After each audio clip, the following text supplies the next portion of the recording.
Mon nom est Marie, et je veux vous raconter une histoire à propos de quelque chose qui est arrivé dans ma famille. Ce n'est pas facile d'en parler, mais j'espère que vous écouterez. J'ai épousé Richard il y a 5 ans.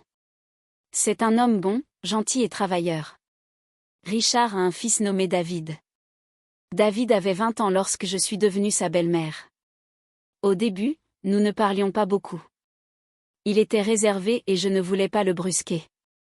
Je pensais qu'il avait besoin de temps pour s'habituer à moi. David vivait avec nous parce que sa mère était décédée quand il était petit. Richard travaillait de longues heures, donc David et moi passions beaucoup de temps ensemble à la maison. J'essayais de m'occuper de lui, de cuisiner pour lui et de rendre la maison chaleureuse. Un jour, je lui ai demandé « Comment s'est passée l'école aujourd'hui, David ?» Il m'a regardé et a répondu « Ça va ». C'était tout. Il n'a rien ajouté. J'ai souri et dit « D'accord, si jamais tu veux parler, je suis là. » Il a hoché la tête et est monté dans sa chambre. Les jours sont devenus des mois et petit à petit, David a commencé à s'ouvrir. Il m'a parlé de l'école, de ses amis et des choses qu'il aimait. J'étais heureuse de l'écouter. Je voulais qu'il sente qu'il avait quelqu'un en qui il pouvait avoir confiance. Mais ensuite, quelque chose a changé. Un soir, nous dînions ensemble. Richard était en déplacement pour le travail. David m'a regardé et a dit « Tu es très gentil avec moi. » J'ai ri un peu et répondu « Bien sûr, David, je tiens à toi. » Il m'a regardé longuement. Ses yeux étaient doux, mais sérieux. Je me suis sentie nerveuse sans comprendre pourquoi. « Qu'est-ce qu'il y a, David ?» ai-je demandé. Il a secoué la tête et dit « Rien. » Après cette nuit, les choses ont semblé différentes. David a commencé à passer plus de temps avec moi. Il s'asseyait près de moi quand nous regardions la télévision ou m'aidait dans les tâches. Je pensais qu'il voulait juste être gentil, mais parfois, la façon dont il me regardait me mettait mal à l'aise. Je me disais, ce n'est rien, c'est juste un garçon, mais au fond, je me sentais troublée. Un soir, Richard était sorti tard. David et moi étions dans le salon à discuter. Il m'a parlé de sa mère, elle me manque tellement, a-t-il dit. Elle était la seule à vraiment me comprendre. J'étais triste pour lui. J'ai tendu la main et pris la sienne. Je suis désolée, David, ai-je dit. Elle serait fière de l'homme que tu es en train de devenir. Il m'a regardé à nouveau avec ses yeux sérieux. Tu crois vraiment, a-t-il demandé. Oui, je le crois, ai-je répondu. Cette nuit-là, je n'ai pas pu dormir. Je pensais à David, à la façon dont il me regardait.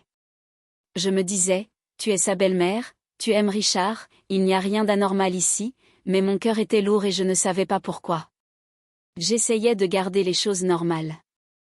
Je nettoyais la maison, cuisinais et m'assurais que David allait bien, mais à l'intérieur, j'étais confuse. David était gentil et attentionné. Il m'aidait dans les petites choses. Si je faisais tomber quelque chose, il le ramassait rapidement. Si j'étais fatiguée, il disait « Tu devrais te reposer, je vais m'en occuper. » Un jour, je cuisinais dans la cuisine. David est entré et a demandé « Tu as besoin d'aide ?» J'ai souri et répondu « Bien sûr, tu peux couper les légumes. » Pendant que nous travaillions côte à côte, je me sentais heureuse. C'était agréable d'avoir quelqu'un avec moi, mais ensuite, David a arrêté de couper et m'a regardé. Ses yeux étaient doux, comme s'il voulait dire quelque chose d'important. « Qu'est-ce qu'il y a, David ?» ai-je demandé. « Tu fais de cette maison un foyer ?» a-t-il dit doucement. Je ne savais pas quoi répondre. Mon cœur s'est réchauffé, mais j'avais aussi peur. « Merci, ai-je dit. Je suis contente que tu te sentes comme ça. » Après ce jour, David a commencé à passer encore plus de temps près de moi. Si je m'asseyais sur le canapé, il s'asseyait tout près. Si j'étais dans le jardin, il venait dehors pour me parler. Il avait toujours un mot gentil à dire. « Et tu es tellement attentionnée, Marie, m'a-t-il dit une fois. J'aurais aimé que ma mère puisse te rencontrer. » Ces mots me faisaient me sentir spéciale, mais aussi confuse. Je ne savais pas si j'interprétais mal les choses. « C'est juste un garçon », me répétais-je encore et encore. Mais un soir, quelque chose s'est passé que je ne pouvais pas ignorer. Richard était sorti avec des amis. J'étais dans le salon en train de lire un livre. David est venu s'asseoir à côté de moi. « Qu'est-ce que tu lis » a-t-il demandé. Je lui ai montré le livre et nous avons commencé à discuter. Nous avons ri de certains passages amusants et je me sentais détendue, mais ensuite, David a posé sa main sur la mienne. Je me suis figée. « Et David » ai-je dit doucement. Il m'a regardé et a dit « Je veux juste te remercier. Tu as été tellement gentil avec moi. » J'ai retiré ma main doucement. « Et tu n'as pas besoin de me remercier, David. Nous sommes une famille » ai-je dit en essayant de sourire, mais à l'intérieur, je sentais que quelque chose n'allait pas. Je suis allée me coucher tôt ce soir-là, mais je n'ai pas pu dormir. Mon esprit revenait sans cesse à la main de David sur la mienne. Était-ce juste un geste gentil ou était-ce autre chose? Je priais pour que ce ne soit rien, mais au fond de moi, je savais que les choses changeaient. Les jours qui ont suivi cette nuit-là ont été étranges. J'ai essayé d'agir normalement, mais rien ne semblait pareil. J'évitais autant que possible d'être seule avec David. Je me disais que c'était mieux ainsi. David ne semblait pas le remarquer. Il trouvait toujours des moyens d'être près de moi. Si j'étais dans la cuisine, il venait me parler. Si je pliais le linge, il s'asseyait à côté pour m'aider. C'était difficile de l'ignorer, mais j'essayais de faire de mon mieux. Un après-midi, Richard travaillait encore tard. Je nettoyais le salon quand David est entré. « Tu as besoin d'aide, Marie » a-t-il demandé. « Non, ça va » ai-je répondu rapidement. Je ne voulais pas qu'il reste, mais il ne partait pas. Au lieu de cela, il s'est assis sur le canapé et m'a regardé. « Tu es toujours si occupé » a-t-il dit. « Tu ne te reposes jamais. » J'ai ri un peu et répondu, « Il y a toujours quelque chose à faire dans une maison. » Il s'est levé et s'est approché de moi. « Tu fais tellement pour nous » a-t-il dit. « Tu rends cette maison vivante. » « Merci, David » ai-je dit en essayant de garder ma voix calme. Puis, il a fait quelque chose que je ne m'attendais pas. Il a tendu la main et touché mon épaule. Ce n'était pas un grand geste, mais cela a fait battre mon cœur à toute vitesse. « David » ai-je dit fermement en reculant d'un pas, « qu'est-ce que tu fais ?» Il m'a regardé, les yeux pleins d'émotion. « Je ne sais pas comment le dire » a-t-il dit, « mais je tiens à toi plus que je ne devrais. » Je me suis figée. Mon esprit tournait à toute vitesse. « Et David, arrête » ai-je dit. « Et tu ne peux pas parler comme ça. Je suis ta belle-mère. » « Je sais » a-t-il dit rapidement. « Je sais que c'est mal, mais je ne peux pas m'empêcher de ressentir ce que je ressens. » J'avais l'impression que l'air avait été expulsé de mes poumons. Je ne savais pas quoi dire. Je voulais fuir, faire en sorte que cela s'arrête, mais j'étais trop choquée pour bouger. « David, ça doit s'arrêter » ai-je dit finalement. « Ce n'est pas juste. J'aime ton père et je tiens à toi comme à un fils, rien de plus. » Il a hoché la tête, mais son visage semblait blessé. « Je suis désolé » a-t-il dit doucement. « J'avais juste besoin que tu le saches. » Je suis sortie de la pièce et me suis enfermée dans ma chambre. Mes mains tremblaient. Je n'arrivais pas à croire ce qui venait de se passer. Je pensais à Richard et à la confiance qu'il avait en moi. J'avais l'impression de l'avoir trahi, même si je n'avais rien fait de mal. Cette nuit-là, je n'ai pas pu dormir. Les mots de David tournaient dans ma tête sans cesse. Je ne savais pas quoi faire. Devrais-je en parler à Richard? Devrais-je ignorer et espérer que cela ne se reproduise pas? J'ai décidé de rester silencieuse. Je me suis dit que ce n'était qu'un moment de confusion pour David et qu'il passerait à autre chose, mais au fond de moi, je n'en étais pas sûre. Après ce jour, j'ai évité David autant que possible. Je ne voulais pas lui parler ni être seule avec lui. Je me suis convaincue que si je gardais mes distances, les choses reviendraient à la normale, mais David ne me facilitait pas la tâche. Il essayait sans cesse de me parler, disant des choses comme « Marie, pouvons-nous discuter ?» ou « Je ne voulais pas te mettre mal à l'aise. » Je trouvais toujours un moyen de quitter la pièce ou de changer de sujet. Un soir, Richard était à la maison et je me sentais en sécurité. Nous avons dîné ensemble tous les trois. David était silencieux, mais je sentais son regard sur moi. Je ne le regardais pas. Je me concentrais sur Richard et essayais d'agir normalement. Après le dîner, Richard est allé travailler dans son bureau. Je suis restée dans la cuisine pour nettoyer. David est entré et s'est tenu près de la porte. Je faisais semblant de ne pas le remarquer. « Marie » dit-il doucement. Je ne répondis pas et continuai à laver la vaisselle. « Marie, s'il te plaît » insista-t-il. Je me tournai vers lui et répondis, « David, ce n'est pas quelque chose dont nous pouvons parler. C'est mal et cela doit s'arrêter. » « Je sais, » dit-il, la voix pleine de regret, mais je ne sais pas comment arrêter de ressentir cela. Je le regardais, pour la première fois, je vis à quel point il luttait. Il ne cherchait pas à me blesser ou à causer des problèmes. Il était perdu, tout comme moi. « Et David, dis-je doucement, ce n'est bon ni pour toi ni pour moi. Tu dois trouver un moyen de dépasser cela. Tu es un jeune homme intelligent et gentil. Tu as toute ta vie devant toi. » Il hocha la tête sans rien dire, puis quitta la cuisine. Je poussai un profond soupir, espérant que tout cela était enfin terminé, mais ce n'était pas le cas. Quelques jours plus tard, Richard devait partir en voyage d'affaires. J'étais nerveuse à l'idée d'être seule dans la maison avec David, mais je ne savais pas comment l'éviter. Je ne pouvais pas en parler à Richard. Que penserait-il de moi? Ce soir-là, David frappa à la porte de ma chambre. Je ne répondis pas. « Marie, dit-il de l'autre côté, je veux juste parler. »« Va te coucher, David, dis-je fermement. » Il y eut un moment de silence, puis il ajouta, « Je suis désolé pour tout. » Je ressentis une douleur mêlée de culpabilité. Je ne répondis pas et finalement, j'entendis ses pas s'éloigner. Ce soir-là, assise sur mon lit, je me sentais piégée. J'aimais Richard et je voulais que notre famille soit heureuse, mais je ne savais pas comment arranger les choses. Les sentiments de David n'étaient pas quelque chose que je pouvais contrôler et mon silence ne faisait qu'empirer les choses.